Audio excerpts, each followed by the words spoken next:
কেন্দ্রীয় প্রতিমন্ত্রী বিএল বর্মা আজ দিল্লি থেকে সোজা আগরতলা বিমানবন্দর হয়ে বিলোনিয়া সার্কিট হাউসে আসেন দুপুর 2টায়। সেখানে বিভিন্ন দপ্তরের আধিকারিকদের সাথে কথা বলেন। বিকাল 4টায় তিনি প্রথম আসেন সখী ওয়ান স্টপ সেন্টারে। এরপর তিনি চলে যান ভারত চন্দ্রনগর ব্লক অন্তর্গত অমৃত সরোবর, সেখানে ঘুরে দেখেন। পরবর্তী সময় বিকেল 5টায় তিনি বিলোনিয়া সাতমুড়া 10 নং রেশন দোকানে, সেখানে তিনি নিজ হাতে ভোক্তাদের রেশন সামগ্রী বিলি করেন। এরপর তিনি যান উত্তর সারাসীমা প্রাথমিক স্বাস্থ্য কেন্দ্রে।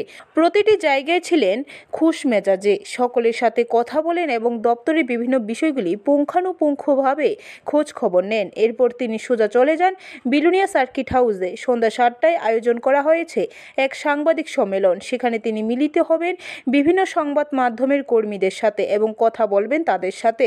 কেন্দ্রীয় প্রতিমন্ত্রীর সফর ঘিরে বিভিন্ন দপ্তরের আধিকারিকদের প্রশাসনিক তৎপরতা ছিল তুঙ্গে। ব্যুরো রিপোর্ট, খবর ত্রিপুরা।